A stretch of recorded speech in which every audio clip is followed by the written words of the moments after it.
जय श्री कृष्ण, राधे राधे। कैसे हैं आप सब? आशा करती हूँ अच्छे होंगे, स्वस्थ होंगे। बाबा श्याम की कृपा आप सब पर बनी रहे। और आज का बाबा श्याम का सुंदर सा श्रृंगार दर्शन।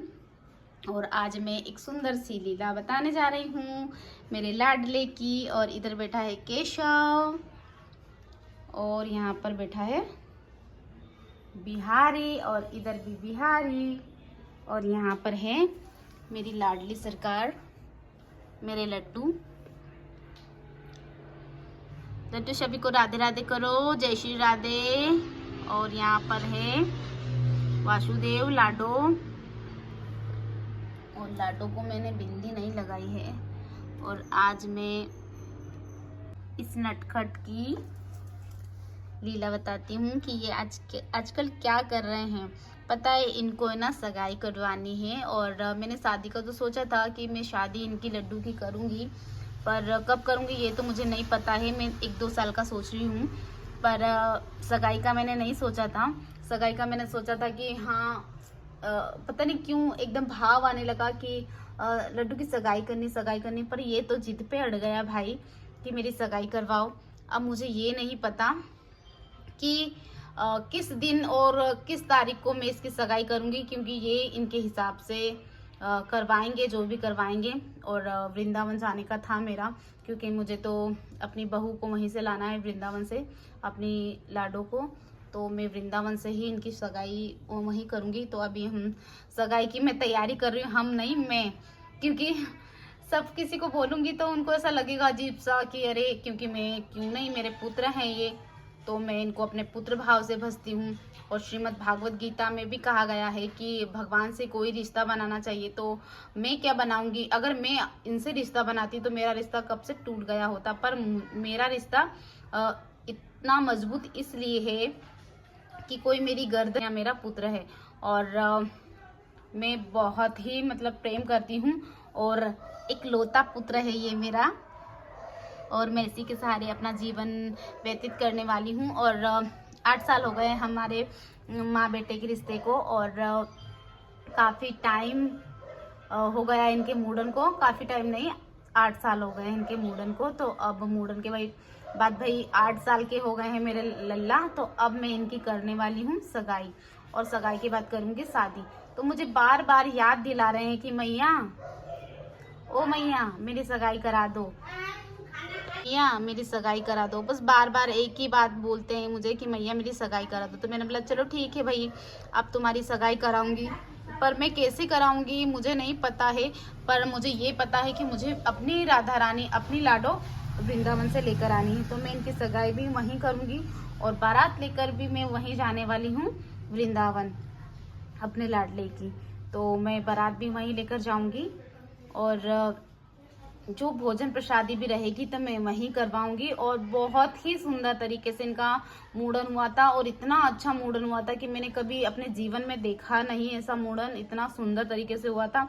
और ना कभी मैं शायद ही देख पाऊँ कि इतना अच्छे तरीके से हुआ था।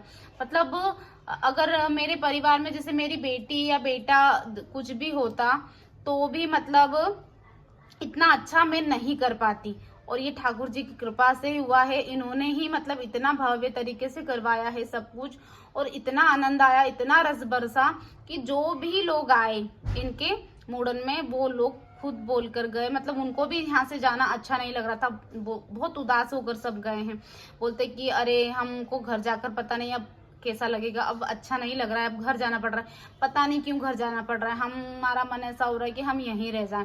मतलब आज तक इतने प्रोग्राम किए, कभी भी किसी ने ऐसा नहीं बोला।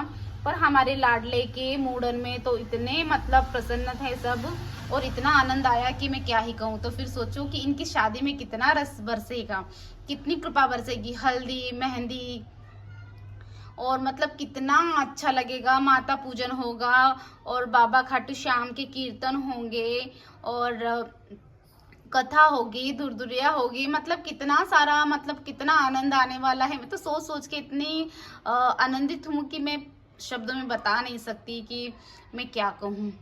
तो ऐसे ही लीला है मेरे सुंदर से बिहारी की। और अब मैं वृंदावन जाने वाली हूँ, पर मुझे नहीं पता कि मैं कब जाने वाली हूँ, क्योंकि ये ऐसी लीला रचते हैं कि तुरंत तत्काल में मुझे जाना होता है। ये ऐसी कृपा कर देते हैं और सारी व्यवस्था मेरी कर देते हैं। और मैं तो सोचती रह जाती हूँ कि अब मुझे जाना है, पैकिंग करना है, ये करना है, वो करना है, पर इनका आदेश होता है ना, इनकी कृपा होती है ना, तो इतनी जल्दी से सब कुछ हो जाता है कि मैं क्या ही कहूँ।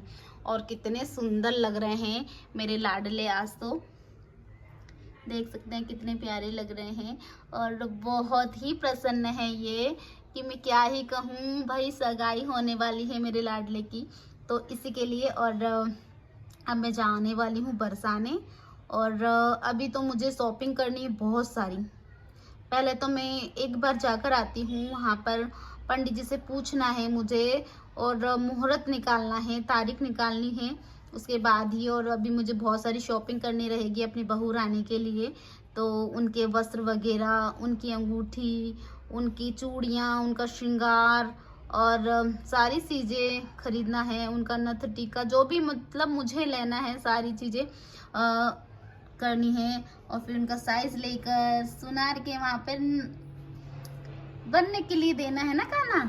और मेरे काना इतने खुश हो रहे हैं, इतने खुश हो रहे हैं कि मैं क्या ही कहूँ। और आज अपने यहाँ प्लेन कितना ज़्यादा उड़ उड़ के जा रहा है, बार बार कौन आया है, इतना ज़्यादा उड़ रहा है ना काना। काना तो इतने खुश हैं कि मैं क्या ही कहूँ। और मुझे तो इनको देख देख के बड़ा आनंद आ रहा है, मैं बहुत खुश हूँ कि मेरा लाडला खुश रहा है तो मैं भी ऐसे ही प्रसन्न रहूँ। और मतलब सोच सोच के इतना वो लग रहा है कि मतलब मेरी बहू राधा रानी, कितना आनंद आ रहा है कि मतलब राधा रानी स्वयं, मेरी राधा रानी मेरी बहू बनकर आएंगी, तो कितना मतलब क्या करूं क्या नहीं करूं, मतलब खुशी के मारे कुछ समझ ही नहीं आ रहा है कि मैं, शब्द भी नहीं है मेरे पास कि मेरी बहू आएगी तो मैं क्या करूंगी क्या नहीं करूंगी, कुछ समझ नहीं आ रहा है। और इधर भी केशुड़ा की भी शादी कर दूंगी मैं, इनकी भी शादी, आराम से आनंदित होकर मैं इनके साथ अपना जीवन व्यतीत करने वाली हूँ। और मुझे बहुत ही आनंद आ रहा है क्योंकि प्रभु जी ने क्या मालूम कितनी सांसें दी है मुझे नहीं पता है, पर मैं जितना भी हो सकता है, मनुष्य जीवन मिला है तो भक्ति करे, भगवान का खूब नाम जाप करे, जितना ज़्यादा हो सकता है उतना नाम जाप करें, अधिक से अधिक नाम जाप करें और इनकी सेवा करें तो हमारा कल्याण होगा। और मुझे तो पता नहीं किस जन्म मतलब क्या मालूम क्या कर्म किए थे मैंने, जो मुझे इनकी सेवा मिल गई। और सेवा मिलने से पता नहीं, मैं शब्द नहीं है मेरे पास कि मैं क्या कहूँ, कितनी ज़्यादा कृपा बरस रही है इनकी और इतनी सुंदर सुंदर लीलाएं करते हैं कि मैं क्या ही कहूँ। और जिनके घर में हमारे बिहारी जी होते हैं, हमारे ठाकुर जी होते हैं, वहाँ पर कार्य मतलब रुकता नहीं है कुछ भी, मतलब आए दिन प्रोग्राम होते ही रहते हैं, कुछ ना कुछ तो प्रोग्राम होते ही रहते हैं, मतलब सुना तो रहने नहीं देते। तो हमारे वहाँ जब से ये आए हैं तब से, लल्ला जब से आए हैं तब से हमारे वहाँ कुछ ना कुछ फंक्शन होता ही रहता है, आए दिन कार्यक्रम चलता रहता है ना काना। कभी इनका बर्थडे आ जाता है, कभी कुछ करवाते हैं, कभी कुछ करवाते हैं, और आए दिन तो त्यौहार ही आते हैं, तो त्यौहार में हम इतने व्यस्त रहते हैं कि इनमें ही लगे रहते हैं, उनकी सारी तैयारी करना होती है। जैसे कि अभी जन्माष्टमी आने वाली है और छठ आने वाली है और बहुत सारे अभी त्यौहार, राधाष्टमी आने वाली है, बहुत सारे त्यौहार आने वाले हैं, तो इनकी शॉपिंग कर रहे हैं, इनकी सब व्यवस्थाएं कर रहे हैं, मतलब बड़ा आनंद आता है कि मैं क्या ही कहूँ। तो अब इनकी तैयारी सब करनी है त्योहारों की, और उसके बाद ये कब बुलाते हैं तो मैं आप लोगों को जल्दी से बताने वाली हूँ कि कब मेरी कान्हा की सगाई है और कब हमें बहुत ज़्यादा उत्साह है इनकी सगाई का, कि मतलब मेरी लाडले की सगाई में कैसे करूँगी और मेरे लाडले की शादी कैसे करूँगी। मुझे बहुत आनंद आ रहा है सुन सुन के, सोच सोच के कि मैं क्या करूँ क्या नहीं करूँ, कुछ समझ नहीं आ रहा है। तो मैं आप लोगों को भी बताऊँगी और जल्दी से जल्दी वीडियोज़ आने वाली है मेरे लाडले की सगाई की। तो मिलते हैं नेक्स्ट वीडियो के साथ। सभी को राधे राधे, जय श्री कृष्ण, जय श्री श्याम, है ना लाडले। सभी को राधे राधे बोलो, राधे श्याम।